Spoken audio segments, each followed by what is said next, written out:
Hey guys, how's it going? Eddie here with Cornhole Bag Reviews. Today we got a bit of a different video. I'm going to be doing a comparison battle royale of sorts of all the Surefire type bags that I've tried. You know, I get a lot of questions about which bag is the closest to a Surefire, you know, which would you like more. Figured I'd just do a comparison of the pros and cons of each of them, the differences, and kind of which one's closest to a Surefire, and then which one I personally like or I throw, and designs and whatnot. So, all right, let's get into it. Well, they're all great bags. Let me caveat that to start. I enjoy throwing every single one of these bags. I'll also be talking about the Deadheads today because I have reviewed those, so I have a pretty good opinion on them. I also want to state that this isn't all the Surefire variant bags.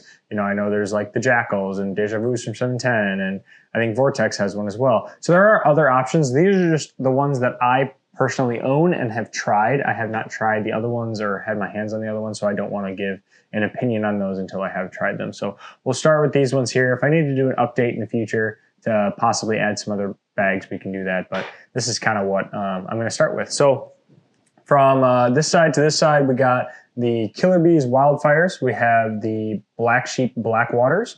We have the Lucky Bag Surefires. We have the Boardman Pro Performance Goes, the Next Level Cornhole Challengers, and the Reynolds Typhoons. Whenever I talk about a Challenger, just take that as a Deadhead as well, because in my review, which the review of all these will be posted down in the description below, my review of the Challenger basically stated that it is a Deadhead. It's like the same exact template, same fill, plays the same speeds, the same materials. So I'll be kind of talking and interchanging those together. Just because they're basically the same bag. But I don't currently own the Deadheads anymore. Actually, I was borrowing those, so I don't have them today to show, but we'll be interchanging those with the Challengers. So let's start with the fill types. So the Surefires have what we call a small disc fill. The other bags that also utilize that fill are the Blackwaters, the Pro Performance Goes, and the Challengers / Deadheads. They all use that small disc fill. I think it makes the best handhold. Personally, I really enjoy throwing that fill. But the other two bags I have here don't use that fill, but I think have a pro of them being a little bit more hole friendly. And the fill that the Typhoons and the Wildfires use is an asymmetrical bead mix-ish. And I find that more hole friendly. It's very similar to a Game Changer. There's a lot of bags that use that asymmetrical bead.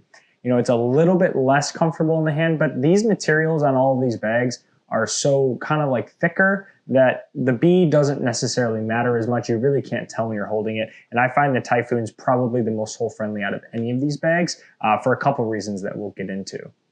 A quick caveat on the materials as well. The Deadhead and Challengers do have the opposite side of the fast side. So on all the fast sides of these bags here, it all uses that Game Changer material, Costello material. The Challengers use the Pro Sniper Viper material. That is just the backside of this other material that all these use. So the speeds are exactly the same. It feels slightly different in hand, but because these all use the Surefire slow side, that's why they're kind of all in the comparison, because they play relatively the same. So I wanted to make sure I compared them. So fills, we got disc fill on these four in the middle, as well as the Deadheads, and asymmetrical bead on these two on the outsides. When we're looking at the floppiness, the floppiest bag by far is the Reynolds Typhoon. This is the normal fill. It's not the extra fill. A lot of people ask my opinion on the extra fill, normal fill debacle. In my opinion, I don't think any bag should be getting extra fill. I think from the understanding I have with Reynolds, when you ask for extra fill, they use a slightly lighter fill so then they can put more in the bag.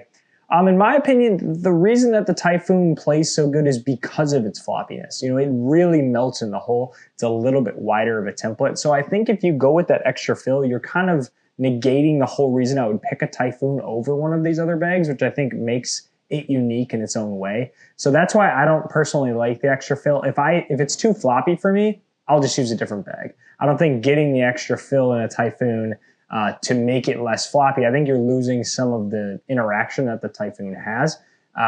So that's just my personal opinion on it. I think if you think they're too floppy, try one of these other bags. There's so many bags now with these materials that you can find one decently close to this price point, which we'll go over later, without being this floppy. But floppiness, number one floppy bag is definitely the Typhoon. Then we get into probably the second most floppy is your Pro Performance Go and your Surefire. I find the Pro Performance Go almost an exact one-to-one mock of the Surefire. It's the closest of any of these bags to like template size, hand feel, thinness, you know, floppiness, basically the exact same. I would say I actually like the Pro Performance Go more. The reason that I like it more, I don't know if the distributor that they're getting these materials from is slightly different than the Surefires, but the materials just feel a little softer to me. They're more comfortable in the hand. The Surefire is a little more crunchy on the material, especially the new ones. I know a lot of people have been having issues with the new ones. The new materials, I really don't like on the Surefire. They feel kind of papery to me. Also a caveat on the Surefire, whenever I'm ranking the Surefire in floppiness and all that kind of stuff, that does not include like the birch berries, for example, or even the midnights. Those are a little bit fuller of a bag, very similar to like a Blackwater type fullness. So when I'm talking about floppiness one, I just know this is the original. These are last year's Surefires. I think these are the best version of the Surefire, but that's what my comparison is coming off of. So again, these are the closest comparison to each other, these two in the middle. I do think these feel slightly softer in the hand and more comfortable to hold. They were both broken in just with a hot water soak and tumble. These came out just softer, so I don't know if these materials are just from a different manufacturer. They're a little bit crunchier to me. Next on the floppiness, we're looking at the Challenger, Deadhead, and Blackwater, all very similar. So they're slightly fuller than a Surefire or Pro Performance Go, just barely. They still flop up great. They make a little bit different of a handhold. They're definitely a little more full than the Surefire or the Pro Performance Go. Again, not as full as we'll get into with these, but still sink in the hole, still slip around and fall in, still do all the play styles that Surefires do, but with a little bit less flop on them. So Typhoon is the most floppy. These are the next level. Then these get into slightly more fullness. And the fullest bag by far is definitely the Wildfire.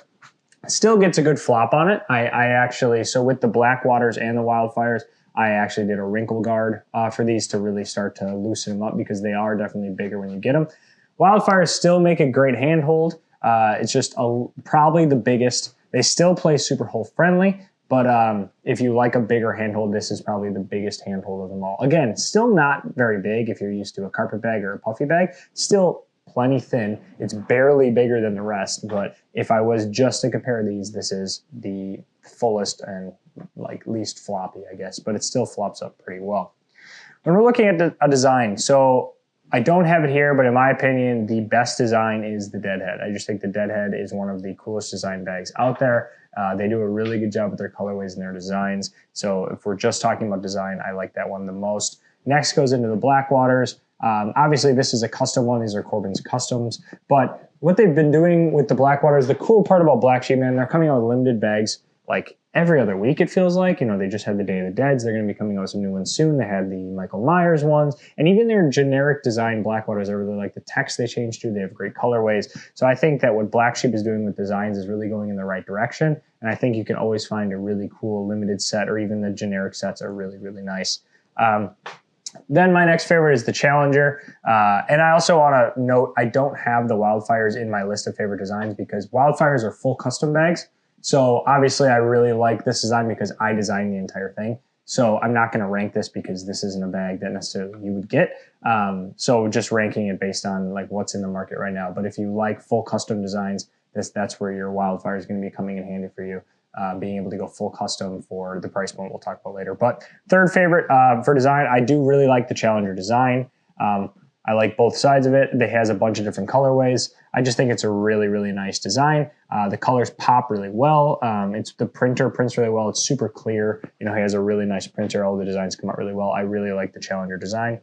Next, we go into the Pro Performance design. This is the 24/7 version, but the normal version just has the big Boardman symbol on this side. I think the Pro Performance, like, it's very simple, but it's classy. I like the dots. I like the bright colorway. You know, I like the highlighter pink color. But it's simple but classy, but works well. Next, I'll go into the Typhoon. Typhoon kind of has an asterisk as well because they have tons of different designs as well as you can do customs for fairly cheap and put your name on it, whatnot. Just for this year's, you know, generic Reynolds design, it's clean, it works. It doesn't like blow me away or anything, but I don't dislike it. And, you know, I like the color purple, that's why I got purple. But in terms of just pure design, you know, nothing crazily over the top. And actually, my least favorite design is the Surefires. I just think it's kind of bland. I mean, whatever, it's classic Surefire. I know they have a ton of like new designs and they have the clove ones, but I wouldn't personally buy the new Surefires because I don't like that material. But in terms of like the OG Surefires, it's more for playability and less for, you know, the design. The design's pretty basic to me. So out of these, it's my least favorite design. When we're talking about playability, most of these play almost exactly the same because they're the same materials. There is one thing I wanted to point out though. I think the Typhoons have the most playability out of any of these bags. The reason for that, it's the widest of any of the bags, so it's slightly thinner and it's the floppiest of any of the bags. If you can enjoy throwing a floppy bag, these things collect and fall in the hole differently than these do. You know, you really barely need any of the bag in the hole. If it's hanging over the hole, they grab themselves really easily. I find myself being able to really do get around shots better with this because of that floppiness. So I would say, I just wanted to point out that I think the Typhoon has the best playability of any of these bags if you can control that floppiness. I think the shots you can do with it are slightly different. Caveat to that though, because it's floppier, I do find that if you're not flat, it will start to cut and kick on you faster than the rest of these will. I mean, you can definitely work them, like you could throw purposeful cut shots with these, but if you're not perfectly flat with how floppy it is, it will kick earlier than the rest of these. They're all very forgiving, but slight differences in terms of kicking, which I think the Typhoons kick the earliest. Let's get into price point. So price point, number one bags obviously were Reynolds Shines, 55 bucks plus shipping, which I think is 12 bucks, so 67 bucks. And then, I mean, you can do customs and work and your name on it, and you're still under that $90 price point. So, I mean, 65 bucks shipped, you can't beat that for these materials and this playability. It's just, that's the reason that they're so popular. They're staying in that price point. They play great. Then we look at around the Pro Performance Go and the Challenger price range. So these are $80 shipped. You can buy it from Boardman's website or from Boardman on Facebook, and Challenger is from Next Level Cornhole on Facebook. They're both 80 bucks shipped.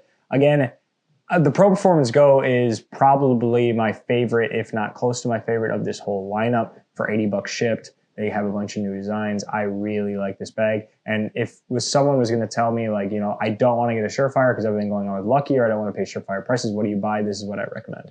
I really think this bag is really nice, especially for that $80 price point. Challengers, if you're looking for a Deadhead, you don't want to pay Deadhead price, you want to try it. Again, $80 shipped. Another good price point. They feel great. Next price point we're getting into is the Blackwater and then kind of the Wildfire as well. The Blackwater, you're looking at 80 bucks plus shipping. The limited ones, I think they do 85 bucks plus shipping. Still very affordable. You're under 100 bucks most of the time, right around that $90 price point for, again, a slightly fuller Surefire that I think plays and feels great and has a great design. I really enjoyed the Blackwaters. Then the Wildfires, you're looking at $80 shipped for a gray back custom front. You can still do custom back, but it's a gray material, and you're looking at 90 bucks shipped for a full custom set. So they use a white material on the back, so you can do any color on the back, any color on the front, full custom design, whatever you want, for 90 bucks shipped. So again, really good price point under that $100 price point. When we get into the higher ones, Deadheads and Surefires, I'd say, are both similar in terms of Surefires are in that like 110 to 130 price point. The new ones, you know, a lot of people are getting them in, so they're selling, but limiteds can go even higher. Deadheads are they buy and sell pretty easily. You know, from the manufacturer, you're looking at 110 plus shipping. From secondhand, you're looking at 130, 125, 130. So again, the top end of the price point. In my opinion, I don't think they played better than any of these other bags. I think you can get a really good option for, you know, under 100, even at that $70, $80 price point. I mean, I own them. They play good. The Deadheads play good. I'm not like blown away by them compared to any of these other options. I think there's definitely other options to try. And I think you can get more of your money's worth on them. In terms of like my personal favorites, so the Pro Performance Goes are probably the ones that I throw the most in competition. The Blackwaters have really been growing on me. You know, as I switch to kind of a new grip and messing with stuff, I kind of like the fullness of them, and they're still being really hole friendly. I do enjoy throwing Surefires, and I have them just because a lot of other people know the name Surefire. They've thrown Surefires, they want to throw Surefires, and they don't want to try these other bags. But I think the Challengers throw great, the Deadheads throw great. The Typhoons throw great when it's pretty quick out because, you know, I'm not always perfectly flat and these will start to kick on me, but when the boards are quick and these are forgiving, there's nothing, this is the most hole friendly by far. If you can control a Typhoon, I think, and the original Typhoon, not the extra fill Typhoons, I think they just do ridiculous things that they shouldn't be able to do. But again, all of these bags play great. I don't think you'll be disappointed with any of these bags. They're all great options, great designs. And again, I've said this in the podcast, and I've said this before, cool bags are cool bags. So find the bags that you think look great, that you enjoy throwing. You know, not all of us are the world's greatest bags players that need the minute better. So I mean, find the bag that you really like, you love the handhold, you love the design, and you're excited to use them, because that's what this is all about. You know, there's a lot to this hobby, but just make sure you're having fun. Throw bags that you enjoy throwing. All of these are great options, and they can definitely do what you want them to do. So appreciate you guys stopping by for this one. I know it's slightly different, but a video that I get a lot of questions on. I thought it would be fun to do a whole comparison on them. So if you like this kind of content or comment down below, like if there's any other comparisons you want me to do, if you like this kind of stuff, or if you have any other ideas of kind of like indoor content I could do like this to give you guys more info now that it's getting cold outside and whatnot. So appreciate you guys stopping by, and I will catch you in the next video. Thanks, guys.